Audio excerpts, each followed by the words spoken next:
अस्सलाम वालेकुम, कैसे हैं आप सब। उम्मीद है कि आप सब खैरियत से होंगे। ये है हुंजा का दूसरा दिन।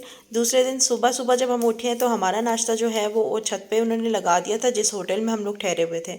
यहाँ का व्यू भी बहुत अच्छा था और नाश्ते में जो है हमने ब्रेड लिया था और हाफ फ्राई एग और यहाँ का मशहूर जो इंजीर का यानी फिग का जैम जो होता है, जो कि यहाँ के लोग खुद घर में बनाते हैं और बहुत ही मज़े का होता है, वो हमने इंजॉय किया। उसके बाद फिर यहाँ पे जो है इर्द गिर्द बहुत सारे लोगों के अपने अपने थोड़े छोटे छोटे से बाग हैं, जहाँ पे इन लोग के पास जो है वो मुख्तलिफ फलों के दरख्त हैं, जहाँ पे बहुत सारे जो थे वो इंजीर के दरख्त हमने देखे, सेब के दरख्त है, और यहाँ पे लोग ड्राई फ्रूट भी खुद ही बनाते हैं ऑर्गेनिक तरीके से। इसीलिए यहाँ के ड्राई फ्रूट जो है बहुत मशहूर होते हैं, क्योंकि उनका टेस्ट जो होता है वो बहुत ही ज़्यादा मज़े का होता है। उसके बाद हम लोग तैयार हुए और तैयार होने के बाद जो है हम लोग अपने पहले डेस्टिनेशन की तरफ गए। हमने जाना था अताबाद लेक।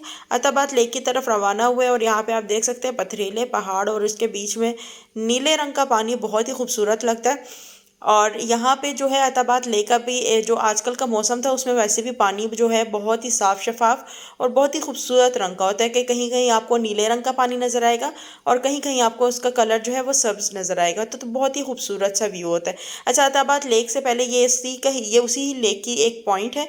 यहाँ पे ज़्यादा रश नहीं था तो हमने यहाँ पे खड़े होकर पिक्चर्स वगैरह जो है वो ले ली थी, क्योंकि बहुत अच्छा व्यू था। उसके बाद जो इनका मेन पॉइंट है जहाँ पे बोटिंग वगैरह होती है, हम लोग उसकी तरफ रवाना हुए।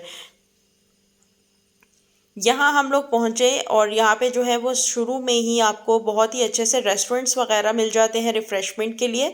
और उसके बाद जो है थोड़ा सा आप इस तरह से आगे जाओ तो ऊपर बैठने की जगह है, नीचे बोटिंग की जगह है। आप मुख्तलिफ जो भी बोटिंग आप लोगों ने लेनी है, आप लोग इलेक्ट्रिक मोटर वाली जो होती है और डिफरेंट इसमें है, तो हमने 2 पर्सन्स वाली ली थी और हम लोगों ने इस तरह से अपना जो है वो इंजॉय किया। बोटिंग हमने इंजॉय की। उसके बाद जो है अब हम लोग वहाँ से रवाना हो गए ताकि हम अपने दूसरे डेस्टिनेशन की तरफ जा सके। रास्ते में हमें जो दूसरा डेस्टिनेशन पड़ रहा था वो था पासुकॉन्स। ठीक है, तो पासुकॉन्स के हम पॉइंट पे रुके, वहाँ पे हम लोगों ने कुछ कुछ पिक्चर्स वगैरह ले ली, क्योंकि हमें आगे जाना था चाइना बॉर्डर और वहाँ का रास्ता बहुत ज़्यादा था। ये है पासुकॉन्स। सामने जो भी जितने नुकीले पहाड़ नज़र आ रहे हैं वो पासुकॉन्स कहलाते हैं। यहाँ पे हम लोगों ने पिक्चर्स वगैरह ले ली थी। उसके बाद फिर जब चाइना बॉर्डर की तरफ रवाना हो रहे थे तो वहाँ हमें बहुत ज़्यादा भूख भी लग रही थी, क्योंकि दोपहर का टाइम हो चुका था। तो हम लोगों ने रास्ते में रुक के ही खाना जो है वो खा लिया था, क्योंकि जब आप चाइना बॉर्डर की तरफ जाते हो तो वहाँ पे ऊपर आपको कुछ भी नहीं मिलता। हम लोगों ने बिरयानी और चने का सालन ऑर्डर किया था और अपना खाना एंजॉय किया और उसके बाद चाइना बॉर्डर की तरफ रवाना हो गए। चाइना बॉर्डर की तरफ भी 2 ढाई घंटे तक का तकरीबन रास्ता था।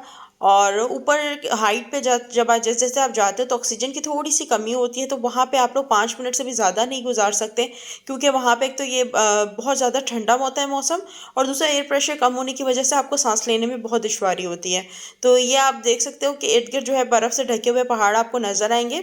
और ये हमारे इस तरह से ये हम पहुँच चुके हैं। यहाँ से एंट्रेंस होती है, आप सीधा सीधा जाओगे तो अच्छा, यहाँ पे काफ़ी ज़्यादा बर्फ़ पिघल चुकी थी, जो क्योंकि जगह जगह इस तरह से पानी भी था।